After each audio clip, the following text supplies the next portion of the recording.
The ANC First Deputy Secretary General Nomvula Mokonyane has called for the Israeli embassy in South Africa to be closed. Mokonyane was addressing hundreds of people gathered in Hatfield in Pretoria, a show of solidarity with the Palestinian people. Now, the crowd, including ANC members, Palestinian groups and sympathisers with the Palestinian cause, will hand over a memorandum of demands.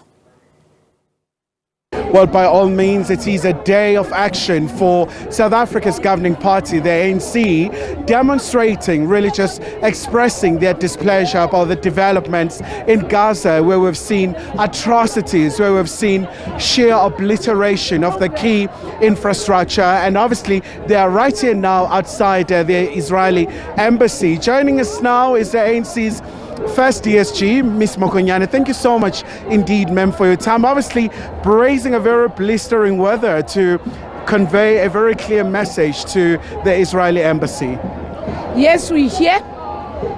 This is a symbolic protest to the Israeli government, condemning what has happened to the people of Palestine, the dispossession of their land, the killing of people in places of worship, and the denial by the United Nations to implement the resolution that will help us to have a two-state solution. And here today we have seen innocent civilians being killed, both in Palestine as well as in Israel.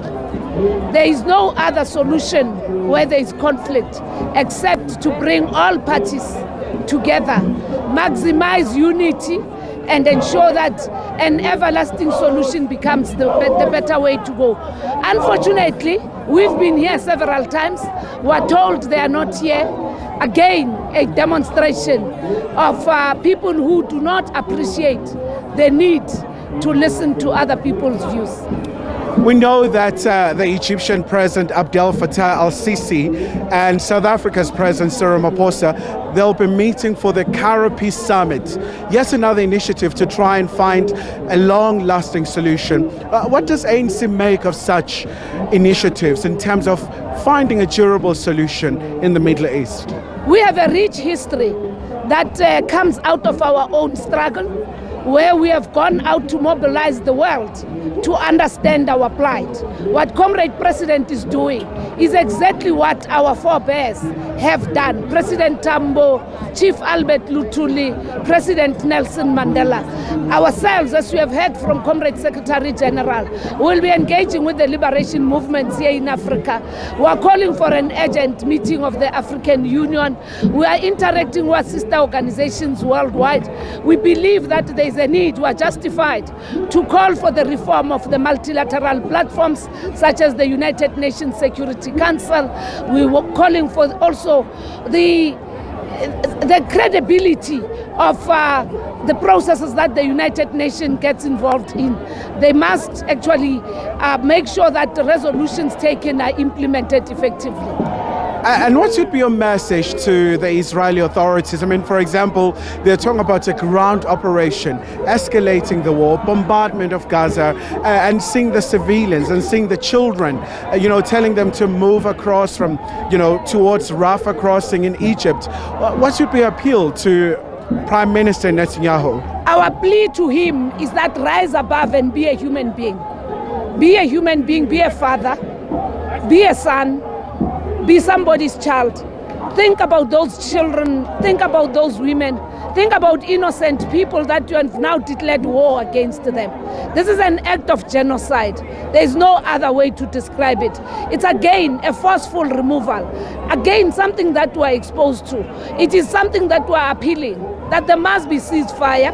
Secondly, we're appealing that the Secretary General of the United Nations must find time to get into that area and talk to everybody. We're calling on them and the people of Palestine to understand that the stand that we take in support, in solidarity with the people of Palestine has got nothing to do with religion. It has to do with humanity. Lastly, we're calling on President Netanyahu to appreciate that this is not a war that started 10 days or 15 days ago. It's a war, it's an act of dispossession that predates the past two weeks up until today where we are. We shall not tire. We've been in this journey, and hence we support and we want to remind the world about what Comrade Nelson Mandela has said, that our own freedom will not be complete until the people of Palestine are free. Before I let you go, ma'am, a very dire situation, humanitarian catastrophe in Gaza, your message to South Africa, to the international community. We know we always rise above the occasion, the donations and stuff, especially such a very terrible situation at hand. We support what has been done by humanitarian organizations. We are in touch with our own comrades within the occupied territories. We have also made a commitment as the ANC that will be mobilizing the resources, especially the medicines and other things that are required, water and so forth. And of importance, hence we are pleading to Comrade President that he must not tire. In the same way as he has done with Russia and Ukraine, he must be open and rise above the level of those others who do not want to listen to all sides. Let there be a decision and an enforcement of opening up so that then goods and required resources are able to go through the areas where genocide has been executed. All right, ma'am. Thank you so much indeed for your time. Of course, that's the ANC's first Deputy Secretary General, Nomvula Mokonyane, really talking about their position today, but also most importantly, calling for cessation of hostilities in the Middle East, especially in light of that upcoming summit in Egypt, where the leaders will be meeting in terms of the humanitarian aid that is desperately needed.